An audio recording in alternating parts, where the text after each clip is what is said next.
O Botafogo segue líder, agora mantém os seus 9 pontos de vantagem contra o Bragantino. E como eu falei, né, a briga pela Libertadores está dando uma animada. E o Flamengo, Mauro, venceu bem o Cruzeiro ontem 2-0, resolveu o jogo no primeiro tempo.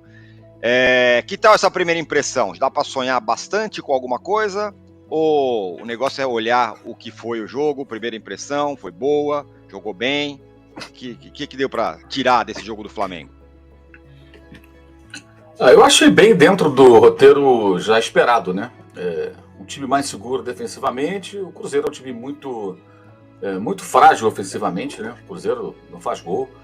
O Cruzeiro tem dificuldades sérias, está numa fase bem complicada, se aproximando do rebaixamento. Aí durante uns 18, 20 minutos conseguiu fazer uma pressão no campo do Flamengo e dificultou, mas claro que não aguentou ali esse ritmo o jogo inteiro. Teve uma hora que arrefeceu. Teve uma chance, e aí o Rossi fez uma defesa boa, muito difícil até. Uma bola que foi cabeceada, bateu no ombro do Ayrton Lucas e ele foi buscar lá no canto baixo direito. Mas depois da metade do primeiro tempo, o Flamengo dominou muito amplamente a partida. O Tite fez uma inversão ali, o Everton Ribeiro estava fazendo uma partida horrorosa pela direita, ele não ajudava o Wesley defensivamente e não conseguia dar sequência às jogadas. O Cruzeiro forçava muito por aquele lado, colocava 2, 3 jogadores por ali, até porque é o lateral mais fraco defensivamente do adversário.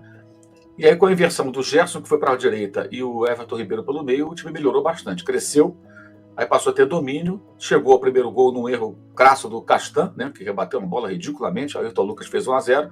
Aliás, o Ayrton Lucas jogando justamente com mais liberdade para agredir em relação aos tempos do Sampaoli, embora ainda fizesse a saída de 3 na maioria das vezes, com o Wesley saindo um pouquinho mais para o ataque, né, no momento que o time fazia a saída de bola.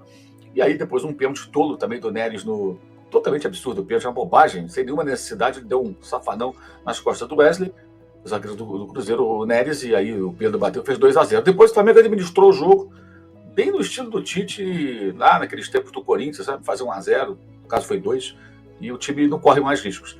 E aí mostrou, acho que, uma evolução. Jogo aéreo, o Flamengo não perdeu nenhuma bola por cima, o Davi Luiz se machucou, torceu o tornozelo sozinho, então o Pablo manteve ali, até melhorou, acho, muito seguro. Então foi uma partida foi levando assim muito calmamente. Acho que por uma estreia foi importante.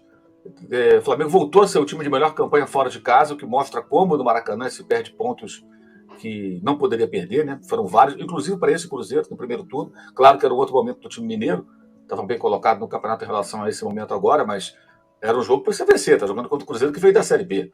Você é o campeão da Libertadores e não ganhou do Gol da América. Aí teve outros jogos, né? São Paulo foi com reservas, quase venceu. O Internacional foi com o time misto também, o Flamengo não conseguiu ganhar. E por aí vai. Mas fora de casa o time tem sido competitivo, acho que foi uma boa estreia. Aí domingo vai pegar o Vasco, né? O Vasco vem também embalado, tem uma das melhores campanhas do segundo turno no Maracanã. Eu acho que foi bom para o Flamengo assim, dentro do esperado, né? E o time agora está em terceiro, né? Chegou a ficar em segundo antes do Bragantino bater o Santos. Está em terceiro e abriu uma vantagem de 3 pontos para Grêmio e Palmeiras, que são adversários diretos na briga ali por uma vaga na Libertadores. O Bragantino, o Palmeiras e o Grêmio são os principais adversários, né? Pelo menos eram até agora. Pode até mudar à medida que o campeonato vai se desenvolvendo e outras equipes vão se habilitando, como acontece com o Atlético Paranaense e até o Atlético Mineiro, depois da vitória de ontem, recuperando aí pontos que tinha perdido em casa para o Coritiba. Mas foi boa, não foi empolgante, acho que nem era para ser, mas foi uma primeira impressão positiva de muita coisa que tem que ser feita. O Arnaldo, a briga na Libertadores deu uma encorpada aí, né? Temos aí Galo e o Furacão entrando e temos o Palmeiras e o Grêmio caindo de produção, né? Sim, por motivos diferentes, mas é o pior momento dos dois, Grêmio e Palmeiras. Os dois perderam em casa, né? Uma rodada importante para os dois. É uma das brigas mais legais. Eu acho que, mesmo que o Botafogo tenha praticamente assegurado o título naquela rodada em que enfrentou o Fluminense dos clássicos e que os adversários foram mal, o Bragantino ainda pode sonhar, até porque tem um confronto direto na sua casa contra o Botafogo. Para o Flamengo é muito mais difícil, né? Porque o Flamengo já não tem o confronto direto com o Botafogo para poder sonhar. O Bragantino pega agora, Tironi, antes de entrar na briga da Libertadores, acho que as 3 próximas rodadas para o Bragantino são, no mínimo, desafiadoras. Pega o Fluminense do Diniz, que é sempre uma emoção para lá ou para cá. Ele tem o Flamengo, e o Atlético Mineiro. São as 3 partidas do Bragantino. Ou seja, com todo mundo que está disputando na zona da Libertadores, com ele mesmo, né? Que, como o Juca falou, segundo o Caixinha, o objetivo é se classificar para a Libertadores. Mas, se ele conseguir ir bem nessas 3 partidas, talvez ele ainda consiga sonhar com o título brasileiro. Mas a grande briga, sim, é pelo G4, G6, porque tem muito concorrente, muito candidato. E o Palmeiras, acho que diferentemente do Grêmio, estar nessa posição ou terminar nessa posição entre os 4 melhores é uma obrigação. Só que, como disse a comissão técnica, já que o Abel estava suspenso, é o pior momento do Palmeiras desde que o Abel Ferreira e sua trupe chegaram para comandar o time. São 4 derrotas seguidas, falta de confiança completa, principais jogadores em má fase.